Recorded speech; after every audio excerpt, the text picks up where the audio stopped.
The question arrived like a slap in a quiet room. Tell me, Mom, what did you do with the 300,000 I sent you? My fork hovered over Celeste's famous rosemary pot roast, steam curling into the chandelier light of their immaculate Briarwood dining room. I set the fork down, palms damp, eyes going to my son. Ethan, 41, the kind of polished executive magazine's interview, watched me like I was a witness under oath. 300,000? I managed. What do you mean, Ethan? Across from me, Celeste's face drained from champagne to chalk. Her French-tipped fingers strangled the stem of a wineglass until I thought it might scream. The house hummed with soft jazz. Silver chimed gently as my grandchildren Lila and Jonah kept eating, oblivious to the hairline crack spidering beneath our feet. 30 minutes earlier, everything had seemed ordinary in the Lawson way. I'd arrived at 6, exactly as Celeste likes, with a basket of honey rolls Ethan loved as a boy in our tiny walk-up after his father died. Their Georgian in Briarwood, New Jersey, glowed like money and floral deliveries. Celeste greeted me with air kisses, polite, perfumed, not warm. Ruth, you look darling, she'd said, and both of us pretended my thrift store cardigan belonged among the curated art. Ethan emerged late, phone still hot with whatever crisis the Singapore office had cooked up. He kissed my cheek, apologized, and we drifted through cocktail small talk. Lila's college tours, Jonah's varsity tryouts, Celeste's philanthropy calendar. In the dining room now, all that gloss felt like a set. 6 months ago, Ethan said, voice gentled to the tone he uses to steady volatile clients, I transferred $300,000 to your account. We talked about helping Lila with tuition, maybe letting you travel. I have the confirmation. He held up his phone. Screenshots, dates, the stern certainty of digital proof. My stomach fell. 6 months ago we had eaten at the little Italian place I love. We talked about the kids, the future, my fixed income. Yes. But he had not given me a cent. Not $300. Certainly not 300,000. Sweetheart, I said, the words scraping my throat. You never sent me money. Celeste's glass slipped from her hand and shattered. Red wine bled across the marble like a terrible omen. And that was when the sirens began to wail outside. They stopped in front of the house with a final bark of authority. Ethan sprang to his feet so fast his chair toppled. They're early, he muttered. Celeste's eyes cut to him, a flash of something I couldn't name. The bell rang, followed by a measured fist on oak. Mr. Lawson, federal agents. They were exactly real, not the comforting kind you watch on TV where justice resolves in 42 minutes. Special Agent Amara Singh, poised and iron-backed, and her partner Daniel Ruiz, broad-shouldered with a face that didn't blink. They stepped into the pearl-white foyer, shoes whispering over rugs I couldn't afford in a lifetime. Mr. Lawson, thank you for your cooperation, Singh said as if the room belonged to her now. As we discussed by phone, we're investigating irregular transfers from your business accounts. Funds left but did not reach their stated destinations. As we discussed by phone. So Ethan had known. He had invited me here for a performance with an audience. Agent Singh turned to me. Mrs. Lawson, your son reports a transfer of $300,000 to an account in your name about 6 months ago. Our records show money leaving, but not arriving in any account associated with your social security number. I sat taller, every hard-won inch of dignity from 66 years gathering like armor. Take every statement I have. I'm a widow on a pension from the public schools. If I had $300,000, agent, I would not be clipping coupons at the market. Ruiz leaned in, voice low. Money laundering carries serious penalties, ma'am. I have laundered nothing but sheets, slipped out before I could stop it. Foolish humor, wrong room. I'm sorry. This is confusing. Singh consulted a tablet. Transfer initiated March 15th. Receiving account, Ruth Lawson. Last 4 of the SSN match yours. The account was opened using an address in Maple Glen, not your residence in Hawthorne Heights. Maple Glen. My blood iced. Celeste's sister Fiona lives in Maple Glen. Celeste grew up there. Her hairline didn't move, but a small muscle began to tick near her jaw. Celeste, I said carefully, didn't you mention opening something for the kids? A savings plan in Maple Glen for better interest. Ethan's brow knotted. What savings plan? I only said I was looking, Celeste replied, voice glassy with strain. Agent Ruiz made a note. Mrs. Celeste Lawson, are you authorized to act using your mother-in-law's personal identifiers? The question landed like a blade. Celeste's mouth opened, closed. That would be identity theft, she said faintly.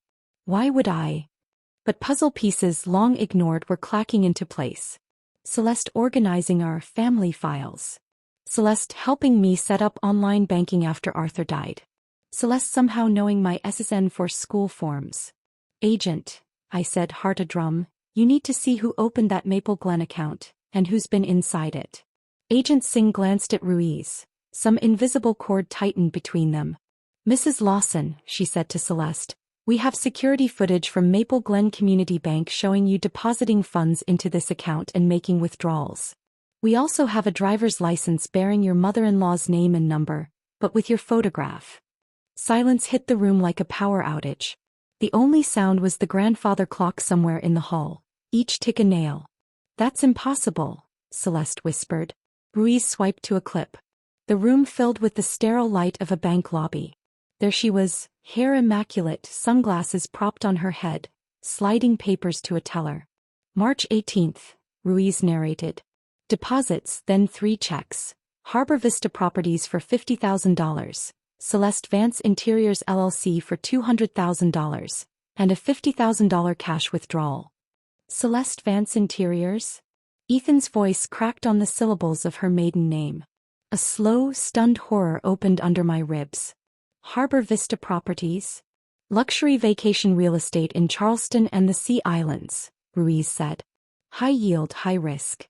You bought property in South Carolina, Ethan said, each word scraped raw, with stolen money.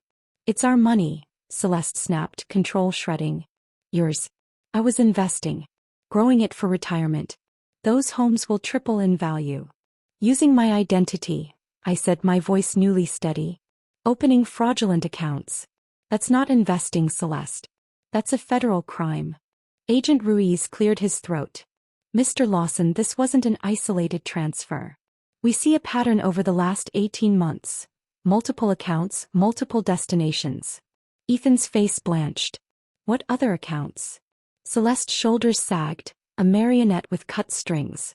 The kids' college funds, she whispered. Some of the business reserves. The emergency account. How much? Ethan asked, not looking at her. Preliminary estimate is about $1.2 million moved through fraudulent channels, Agent Singh said. I stared at my own hands. 30 years as a school secretary, I never cleared more than $40,000 in a year. Celeste had stolen lifetimes of my income with a pen and a smile. But something else gnawed. How did you know agents were coming tonight, Celeste? I asked. Her head jerked. Panic flashed. Ethan's gaze cut to me, then back to her, the truth dawning in real time. You knew, he said. You set this dinner to make my mother look guilty when the doorbell rang. The room went still enough to hear the chandelier hum. I got a call from the bank, Celeste said, hands trembling. They said investigators might ask questions.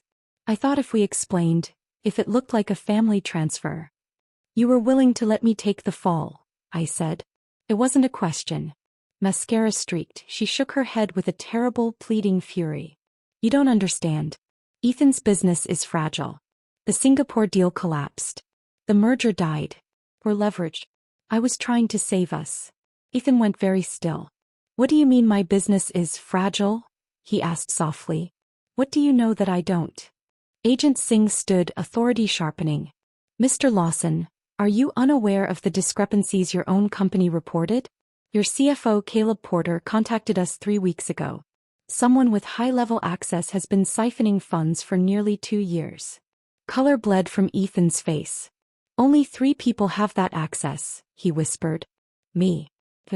And Mrs. Celeste Lawson, Ruiz finished, added as an authorized signatory 14 months ago. I watched Celeste's features cycle. Surprise, calculation, a last reach for a lever to pull. Ethan needed help, she said, syrupy as always when trying to win. He was drowning in details. By stealing, Ethan replied. The hollowness of his voice frightened me more than his anger. Do you understand? This isn't housekeeping. It's embezzlement. Given the amounts and sophistication, potential sentencing exposure is 20 to 30 years, Plus restitution, Singh said evenly. Possibly more. My mind kept snagging on the dates. 14 months you were added, I said to Celeste, but the transfers started 18 months ago. Ruiz nodded. The earliest movements came from accounts both parents could access, the kids' funds. As the amounts grew, the scheme expanded into business accounts. Lila's small voice floated from the doorway. She had been there, pale and listening. Mom, you took our college money? Celeste turned, tears bright as glass. I was going to replace it. The properties will. By destroying our present to gamble on your future? Jonah said, appearing at his sister's side, his jaw tight in a way I'd never seen. I looked at the children, good children, bewildered, and the decision that had been forming in me hardened like cooling steel. Whether I wanted a war or not, one had arrived at my table. Agent Singh read Celeste her rights. The bracelets clicked. The house, curated, expensive, sterile, quietly swallowed the sound. And I understood. Celeste's error wasn't only greed. It was underestimating the woman she chose as her patsy. After the agents left with Celeste, the Georgian felt like a mausoleum dressed as a magazine spread. Ethan sat at the kitchen island gripping a coffee that had gone cold twice. Lila and Jonah huddled on the couch under a throw blanket so soft it made me angry. I should have known, Ethan kept saying like a rosary of regret. It was all there. How was I so blind? Because you loved your wife, I said, lowering into the chair across from him. Trust isn't blindness. It's the currency of a life. He looked up, years heavier than he had been at breakfast. Even if I'm not charged, this could ruin us. No client wants to see headlines about a criminal spouse. Call Caleb Porter, I said. If he went to the feds, he's trying to protect you, not sabotage you. My phone buzzed. A text from Agent Singh requesting I consider pressing identity theft charges. The words made my stomach knot. Celeste hadn't only stolen funds. She had stolen my name, the quiet ledger of my life, and sharpened it into a weapon aimed at me. Lila appeared in the doorway, backpack on her shoulder. Grandma Ruth, she said, voice chapped from crying, are you going to send Mom to prison? I stood because it felt wrong to meet that question sitting. Sweetheart, your mother made choices that hurt a lot of people. There are consequences. The law will handle many of them. I have to decide about mine. You could choose not to, she said, eyes too old. You could not make it worse. Jonah stepped beside her. She tried to put Grandma in prison, Lila. Both were right and neither, which is how decisions that change a family often feel. I need to think, I said and meant it. I hugged them both. They smelled like laundry soap and lost innocence. On my way out, the phone rang. Fiona. Ruth, thank God. Celeste called from the field office. She says Ethan is framing her. His business is the problem. Even by proxy, Celeste was still spinning. Fiona, there is footage. Paperwork. Names. This is not a misunderstanding. She's my sister, Fiona whispered. She has 2 children. So do I said quietly and ended the call. In the driveway, the cold March air bit my face awake. The house behind me was beautiful, expensive, and suddenly haunted. Tomorrow I would call Agent Singh. Not out of vengeance, but because Lila and Jonah needed to see that love without accountability is merely permission. My apartment had never looked lovelier than it did with my grandchildren asleep inside it. The second bedroom a nest of blankets, the couch hosting Lila's soft breaths. Sun slid up the blinds on Hawthorne Heights, honest light, no secrets. At 7:30 my phone rang. Thin voice scraped thin. I called Caleb. We're meeting at 8 to pull everything. Mom, what you said about planning. I think Celeste has been laying groundwork a long time. I stirred my coffee and felt memory rise like a cold tide. Last Christmas, Celeste had insisted on updating the family binder. Beneficiaries, emergency contacts, photocopies of every card and certificate. I'd thanked her then for her efficiency. I wanted to bite my tongue out remembering. She planned this, I said. Not desperation. Design. She's out on bond, Ethan added grimly. Staying with Fiona. Her lawyer wants to talk. Resolution options. I smiled without humor. My resolution is called justice. After we hung up, I cleaned the counter twice and watched the kettle for no reason but noise. Then Agent Singh called. Mrs. Lawson, be prepared. Celeste's counsel will claim you consented to the accounts. I have 3 decades of pay stubs and an entire town of witnesses who know I'd sooner misplace my teeth than $300,000, I said. And you should know, Celeste built a file. She copied my life under the flag of family organization. We'll need that, Singh said gently. This will be long. 6 months, she warned. 6 months of paperwork, depositions, doubt. 6 months of my name in rooms I'd never choose to enter. 6 months of Lila and Jonah navigating a world where their mother wore orange. When the call ended, I didn't crumble. Something in me had shifted. A hinge swung and the door it held open was made of iron. I remembered nights working 2 jobs and doing homework at the kitchen table after Arthur died. I remembered the quiet humiliation of widowhood at 63, learning to manage the car title alone. I remembered surviving. A text from Ethan arrived. Caleb thinks we can save the company. Some funds trace back to tangible assets. I exhaled for the first time that day. We were going to be okay. Not because Celeste had mercy but because decent people were brave when it counted. Celeste had picked the wrong grandmother to frame. 3 months into the investigation, when I thought the bottom had already been found, it dropped again. Mrs. Lawson, Singh said over the phone, voice tightened by fatigue. We need you at the field office. We believe Celeste's activities are part of something larger. The conference room was a storm of maps, strings, faces. On the table, surveillance photos of Celeste in places I didn't recognize, and a few I did. Maple Glen Community Bank. A cafe where Fiona had once comforted me over lunch. We've been monitoring calls from the detention center, Ruiz said, sliding over transcripts. Celeste is coordinating through Fiona. And this, he tapped a photo of an older woman exiting a library, is Eleanor Chin, 74, widowed, living alone in Stamford. Fiona is grooming her. Same script. I saw myself in Eleanor's routine. Tuesday groceries, Thursday library. My breath went jagged. What do you need? I asked. We need you to help set a trap, Singh said. You're the only person who knows how their grooming feels and survived it. The words made the room tilt just for a moment. Volunteers usually arrive with cupcakes, not wire mics. How? Call Fiona, Ruiz said. Tell her you're rethinking. Hint at guilt at family. Let's see where they steer you. My skin crawled at the thought of hearing Fiona's smooth concern again, knowing now what it concealed. If they sense this is a setup? We'll be on you like rain, Singh replied. They don't see you as a threat, Ruth. That's our advantage. I thought of the old women in the photographs, backs bent under the weight of a lifetime, not yet under the weight of betrayal. I thought of Lila's question. Are you going to send Mom to prison? I thought of the way Celeste had studied me like a problem to solve. All right, I said. Tell me what to say. If Celeste had wanted a victim, she had created an informant. Calling Fiona felt like unlocking a door to a room where the lights don't work.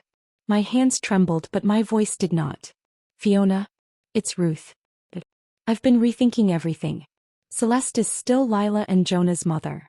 Maybe I was too harsh. Maybe this was a misunderstanding. Family finances are complicated. On the other end, a pause. Then warmth bloomed like fake sunshine. Ruth, I'm so glad you called. I've believed from the start this could be resolved. If only we keep it in the family. Agent Ruiz listened from a van down the block. We made small talk that tasted like old pennies.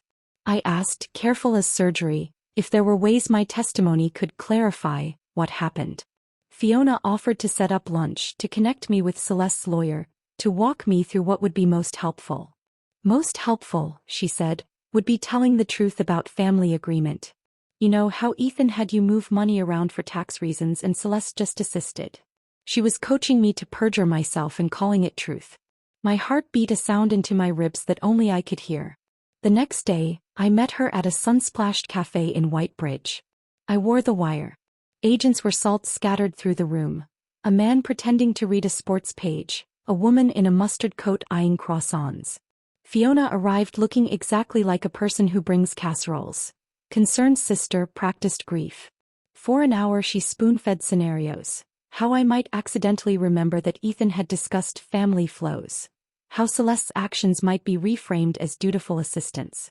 No need to lie, she kept saying, while building me a script of exactly that. Then, careless as a cat that has never known a closed door, she asked about my routine. Are you still walking early? Still volunteering at the library? Celeste worries. I smiled like someone who doesn't understand the world very well. Nothing's changed. When we parted, I sat in my car and shook, not from fear but from the steadying weight of rage. Fiona wasn't only obstructing justice, she was taking notes for the next time. Perfect, Singh said on the phone 20 minutes later. She committed witness tampering in stereo. And she's already called 2 numbers that matter. One belongs to Marcus Webb, a fixer. The other we're tracing. Sit tight. You've done enough for one day. I looked at my hands on the steering wheel. They weren't young hands. They were strong. A week later the net tightened. Marcus Webb, arrested after a sloppy meeting with an undercover agent, started talking. What spilled out sounded less like a family scandal and more like a corporate briefing for evil. This is bigger than Celeste, Ruiz said, pointing to an organizational chart that could have been presented in a hotel ballroom. Roughly 20 active members across 6 states. Think regional managers. Celeste ran the Northeast pipeline. Targets? Asked though I knew. Elderly relatives of people with money, Singh said. They research for months. Befriend. Collect identifiers under the guise of care. Move funds invisibly. When a threat appears, they stage accidents. The word landed like a cold hand on the back of my neck. How many families? 40 plus identified, Ruiz said grimly. Losses north of $12 million. And at least 7 deaths that don't look accidental under a new light. I stared at a wall of faces that looked like anyone you might ask for directions. Evil rarely announces itself with horns. It smiles, offers to organize your bill drawer. Why did Celeste keep everything? I asked. The binders. The photos. Reporting, Singh said. They document and share methods. It's standard operating procedure. And Fiona? A paid operative for 5 years, Ruiz replied. Specialty. Lonely women who still bake for neighbors and think politeness is a contract. Every cell in my body wanted to retreat into a small life with a locked door. But the door was already open, and now there were people behind me, older and softer, who might never know a lock was needed until it failed. What do you need me to do next? I asked. Stay close to Fiona, Singh said. She'll introduce you to others under the pretense of preparing your testimony. We'll be there every second. It is a strange thing to be 66 and discover a new vocation. Bait with a backbone. The invitation came wrapped in urgency. Ruth, there's a specialist attorney, Fiona said. He handles complex family finance cases. If you meet him and keep an open mind, Celeste's sentence could be drastically reduced. She suggested an evening appointment in an unmarked office building on the edge of Stamford. Every warning bell in me sang. Legitimate lawyers don't meet grandmothers after hours in borrowed rooms. Before I left, Singh adjusted the wire at my collar and squeezed my shoulder. If you feel anything turn, use the phrase.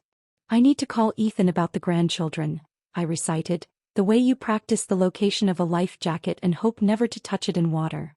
Fiona waited in the lobby, garden party elegant. She led me to a 3rd-floor suite where 2 men sat at a metal desk. James Crawford, the older one said, extending a hand. We help families untangle misunderstandings, especially when elderly witnesses might have misremembered conversations. He smiled in a way that never reached his pupils.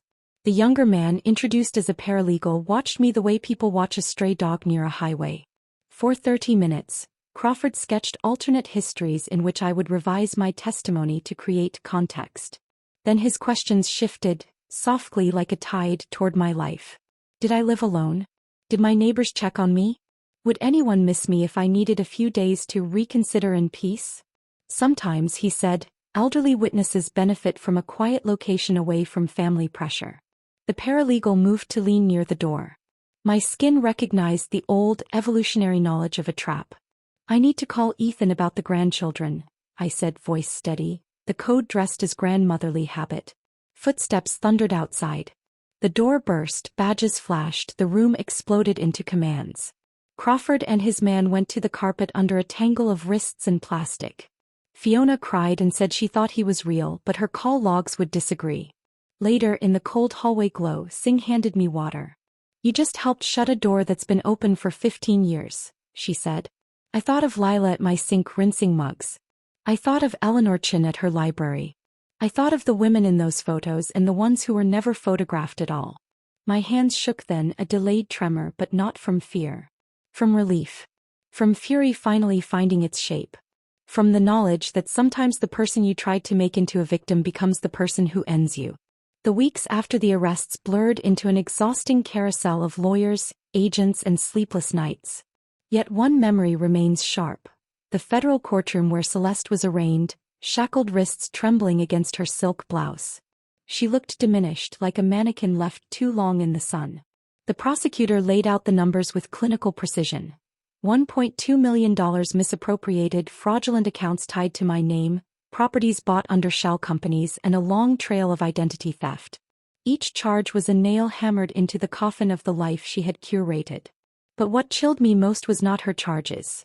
It was the revelation that the scheme went beyond Celeste. The FBI began showing me connections. Fiona acting as a recruiter of sorts, Marcus Webb as the fixer, James Crawford as the false lawyer. Celeste wasn't improvising. She was following a playbook that had worked before. The realization landed like a weight on my chest. I wasn't the first target, only the most recent. There had been others. Elderly widows in Boston, retirees in Maryland, a grandfather in Pennsylvania. Some had lost their savings. Some had lost their lives in accidents that now seemed staged. When I returned home that night, Lila was waiting at my apartment, her eyes swollen from crying. She asked the question I had dreaded. "Grandma, do you think Mom ever really loved us?" I wrapped her trembling hands in mine. "Yes, sweetheart. But love doesn't erase choices. And sometimes people love themselves more than they love anyone else." It was a bitter truth for a girl on the cusp of adulthood. But she nodded, silent, as though she already understood that love without integrity is just manipulation in a prettier dress. Life settled into an uneasy rhythm. School runs with Lila and Jonah, late-night calls from Ethan, and near-daily updates from agents Singh and Ruiz. My identity theft case crawled forward, a bureaucratic labyrinth of affidavits and notarized forms. But there was no pause button on grief. Jonah, only 15, had stopped speaking more than necessary. He practiced soccer until his body sagged, punishing himself into exhaustion. Lila, 17, hid behind schoolwork and her applications, terrified that one misstep would undo everything she had worked for. One night I found Jonah on my fire escape, staring out at the washed-out glow of Hawthorne Heights. "Grandma," he said, his voice brittle, "how do you ever trust anybody again?"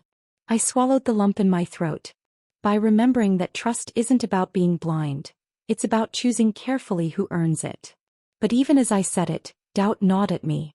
I had welcomed Celeste into our family, trusted her with the keys to my life. I'd mistaken politeness for love, efficiency for loyalty. My own choices had given her the tools she used against me. The following morning, a new complication arrived. Singh called to say Marcus Webb was cooperating with authorities. His testimony confirmed what they had suspected. Celeste had been part of a regional operation targeting wealthy families with vulnerable elders. They called it elder fraud, but that phrase felt far too clean. This was predation disguised as affection. The photographs Marcus provided were the worst of all. Snapshots of me, candid and unsuspecting, leaving the grocery store, waiting at the bus stop, sitting in my church pew. My heart squeezed at the thought of Fiona and Celeste studying those images, dissecting my routines. I realized then that surviving wasn't enough. I needed to fight, to make sure these predators never found another Ruth Lawson to corner at a dining table. The FBI's request came a week later, carried in Singh's clipped voice. "Mrs. Lawson, we need your cooperation again. Fiona has been released on bond and will likely contact you. We believe she'll try to rope you deeper into the network." The thought turned my stomach.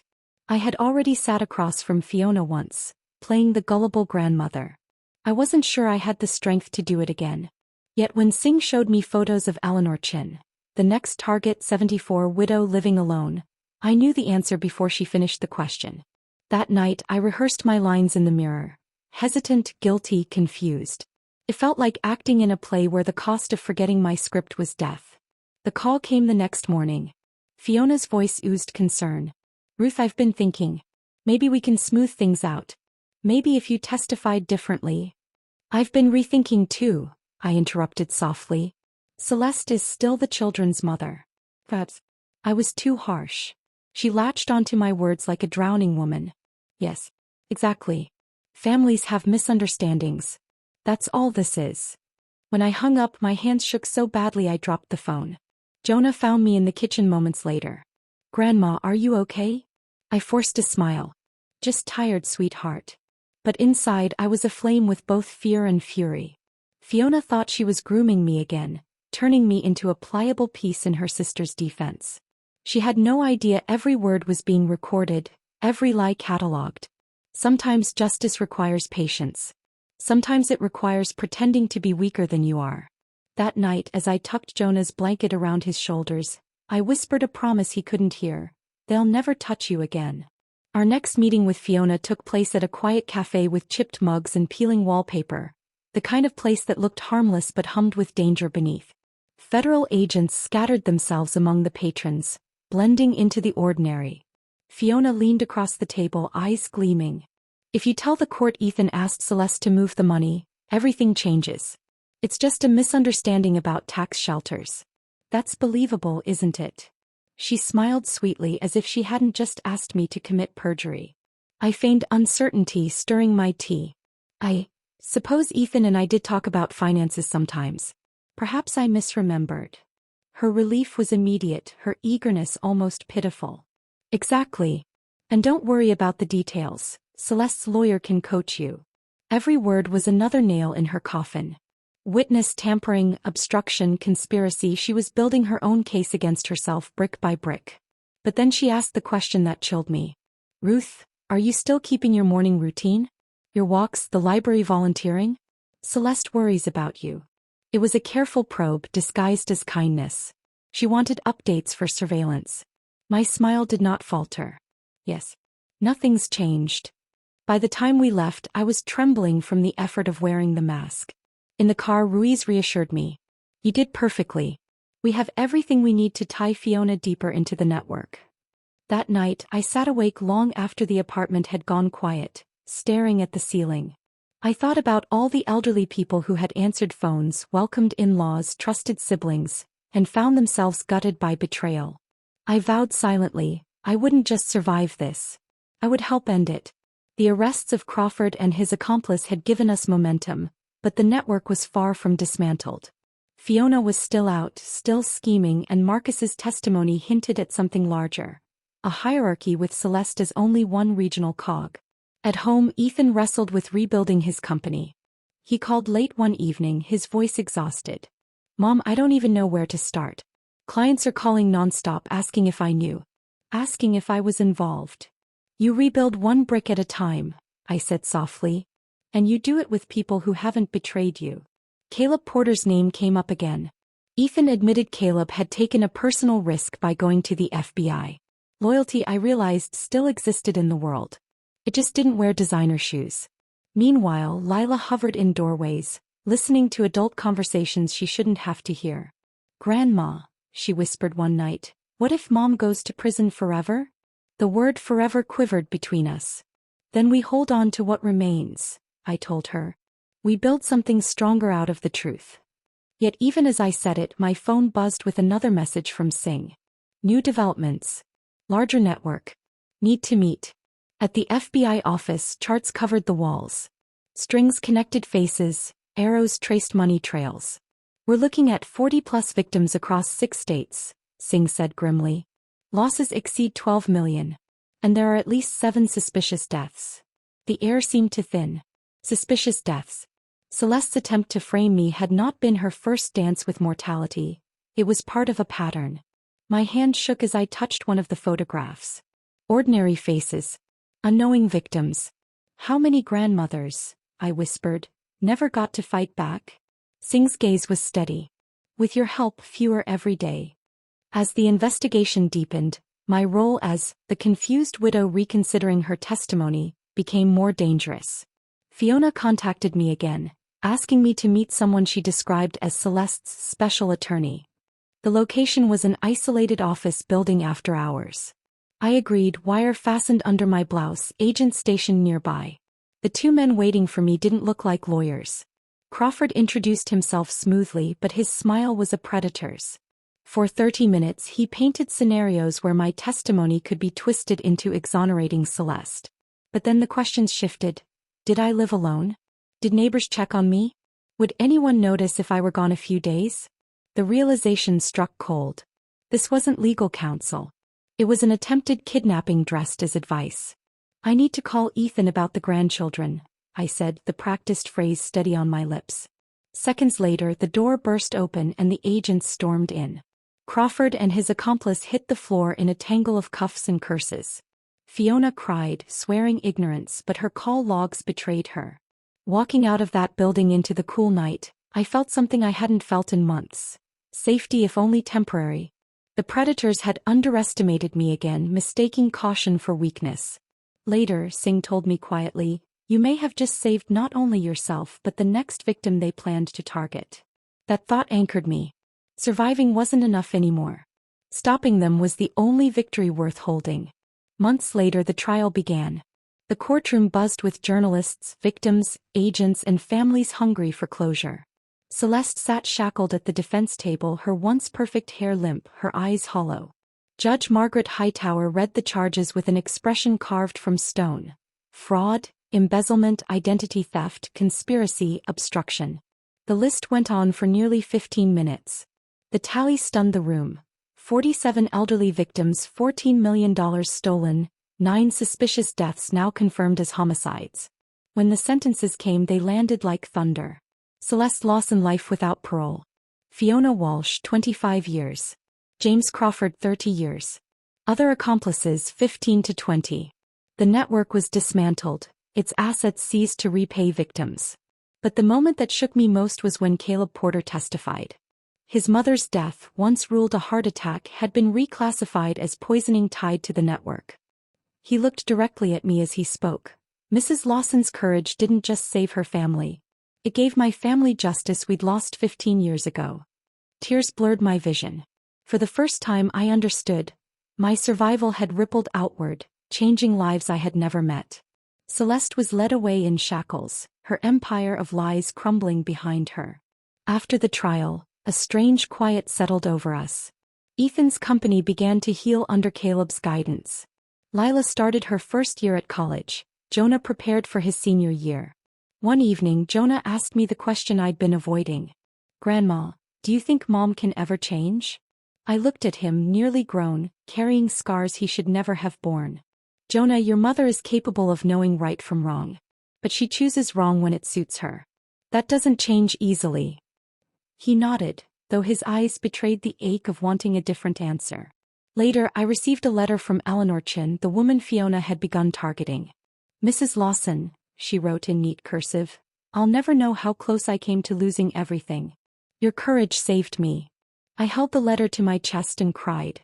Not for myself this time, but for the truth that out of betrayal something good had come. My fight had mattered beyond my own family. 6 months passed. The FBI invited me to speak at a seminar on elder fraud prevention.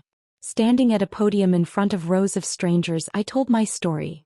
The betrayal, the dining room confrontation, the sirens at the door. When I finished, the room was silent.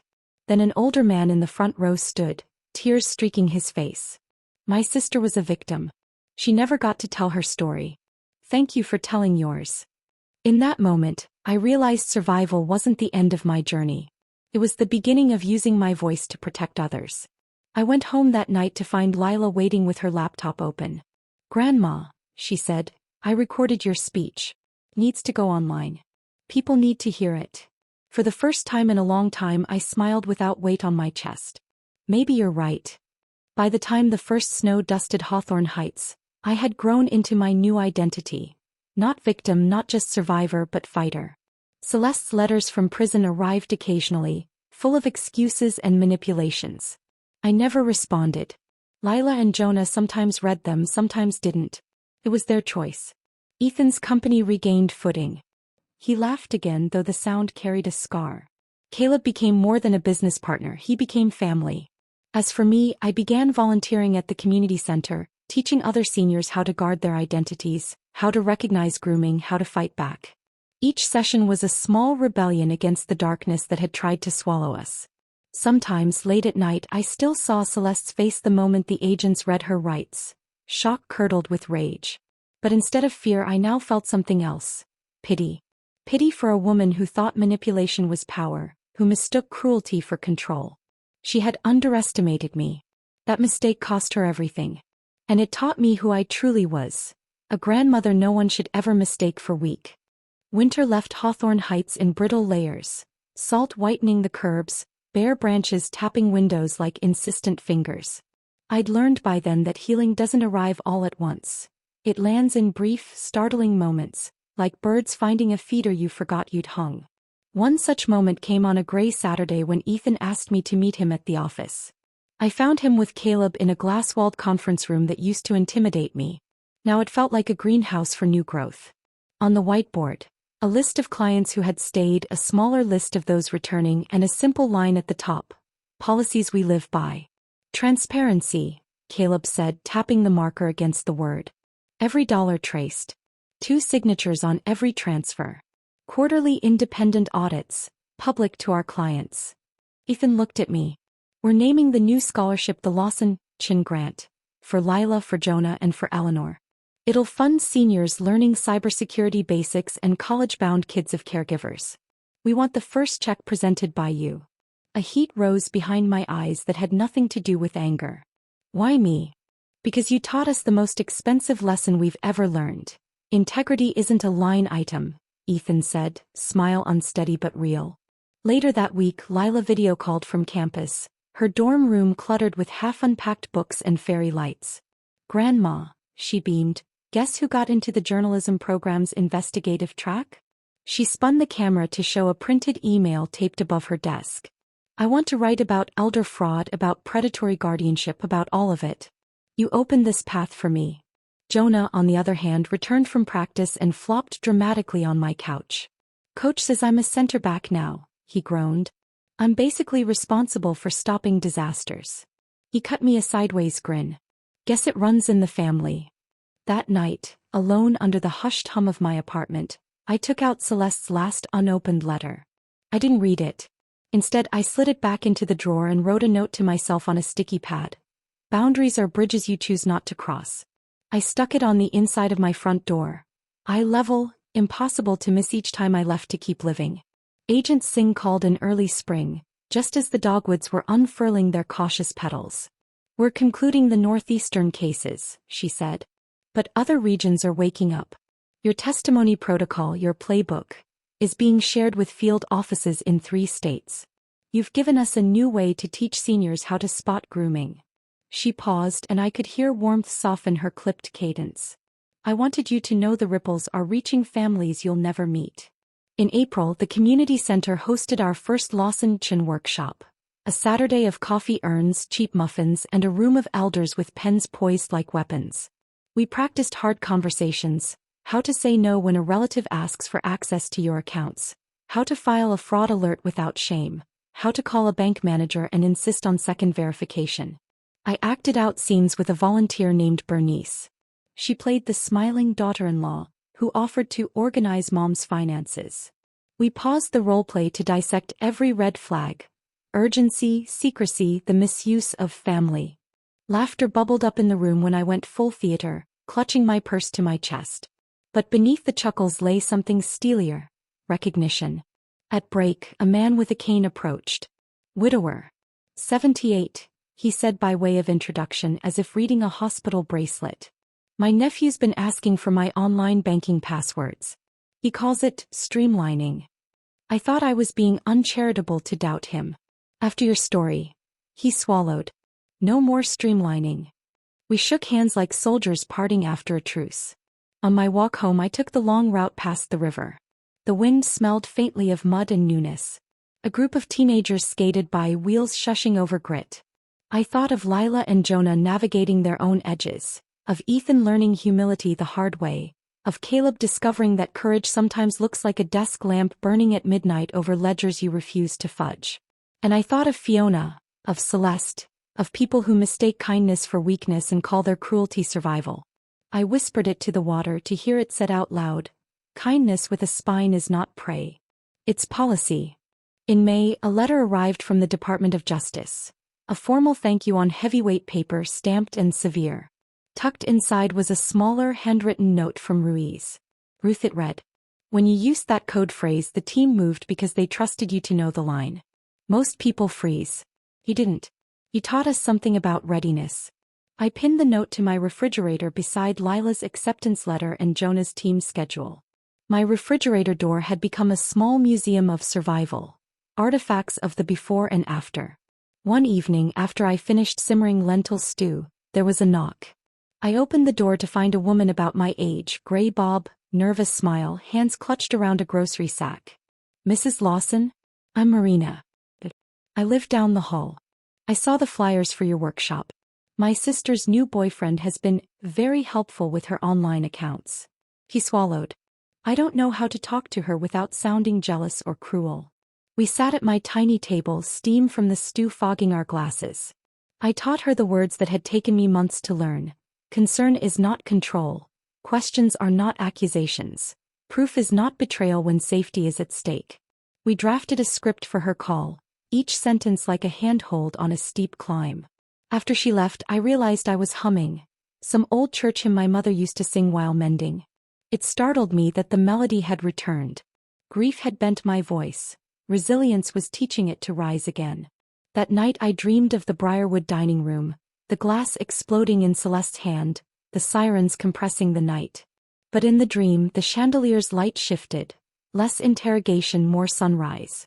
I woke with my heart thudding and my hands uncurled. I made a list for the morning. Call Marina to check in. Email sing about a rural outreach pilot. Buy more notepads for the next workshop. Ordinary tasks, but each one a stitch pulling torn fabric toward wholeness. Ethan asked to visit Briarwood to collect what remains. The Georgian sat too still, the way a stage does after actors have left, costumes draped on chairs, lines lingering like dust motes. We moved through rooms delicately, not touching more than necessary. Celeste's curated art still hung, but its glamour felt counterfeit now, like costume jewelry catching the wrong light. In the study, Ethan opened a drawer and froze. Inside, a folder labeled family, critical in Celeste's precise hand. I braced for a gut punch, a fresh cache of my photocopied documents perhaps, but inside were school drawings, certificates, crude crayon maps to long-forgotten forts. The children's small histories kept carefully. A tenderness I didn't expect flared and dimmed in me like a failing bulb. Mom, Ethan whispered, what do we do with these? We keep them, I said, touching the corner of a paper son Lila must have drawn at 5. They belong to the best parts of our story. In the garage, we boxed up camping gear, a badminton set, a photo album with pages that stuck together. By the time we finished, sunset painted the kitchen tile the color of peach flesh. We leaned against the counter and ate deli sandwiches from wax paper like workmen. Do you ever, Ethan began then faltered. Do you ever miss who we were? Before. Sometimes, I admitted. But who we were then couldn't have withstood what happened. Who we are now can. He nodded, tears threatening but not falling. I'm sorry, he said simply. Not for a single event, for the whole fog of trust mislaid and attention borrowed. I squeezed his hand. We rebuilt. We've already started. As we locked the front door for the last time, I slipped the folded family, critical label into my pocket. Not as an heirloom but as proof that even in the architecture of harm, a few small rooms had been built for love. They weren't enough to save Celeste, but they would not be lost to the fire she set. Summer arrived softly. The city smelled of asphalt turning sweet in heat, of peonies bruising in vases on stoops. On the morning of the scholarship ceremony, I ironed my navy dress and pinned my mother's brooch at my collar. A small gold leaf, vein lines delicate and stubborn. The community center auditorium was packed. Elders in careful Sunday suits, students in 2 big blazers. A row of reporters learning that the most compelling stories don't always involve explosions. Sometimes they begin with a pot roast and end with a policy. On stage, a banner read, Lawson Chin Scholarship and Senior Defense Fund. Ethan introduced me in a voice steadier than I had ever heard it. My mother taught me that courage can look like saying no, like showing up to the same place every day to do the unglamorous work of repair. Caleb handed me a plaque. Lila filmed through tears, pretending they were allergies. Jonah, taller now, stood with his arm around her shoulders. A makeshift brace they no longer knew they needed but offered anyway. When it was my turn to speak, I looked out at the rows of faces. The cautious, the curious, the quietly fierce, and felt an odd, buoyant calm. I used to think strength was endurance, I said. Survive quietly. Keep the peace at any cost. I was wrong. Strength is telling the truth when lies would be easier. It's calling the bank twice. It's asking your relative to wait outside while you speak to the teller. It's pressing charges against someone who shares your table because justice must sit there too. I told them about warning signs, about boundaries, about how love without respect is merely hunger wearing perfume. I told them I forgave myself for not seeing sooner, because hindsight is a cruel lens and I refused to live through it. Afterward, Eleanor Chin squeezed my hands with surprising force. You are stubborn as an oak, she said, eyes shining. Stubborn women are how the world keeps standing. That evening, alone in my kitchen, I opened the window to let in the chorus of summer. Distant laughter, a skateboard rattling over a crack, a dog insisting on being heard. I made tea and set 2 cups on the table out of habit, then put one back. Some memories I honored. Others I retired. Before bed, I took the sticky note from my door and replaced it with a new one. I was not chosen to be prey. I chose to be proof. The past did not vanish, I would never pretend it did. But it no longer owned the deed to my future. And when I finally turned out the light, the dark felt honest, not threatening. A place to rest, not a place to hide.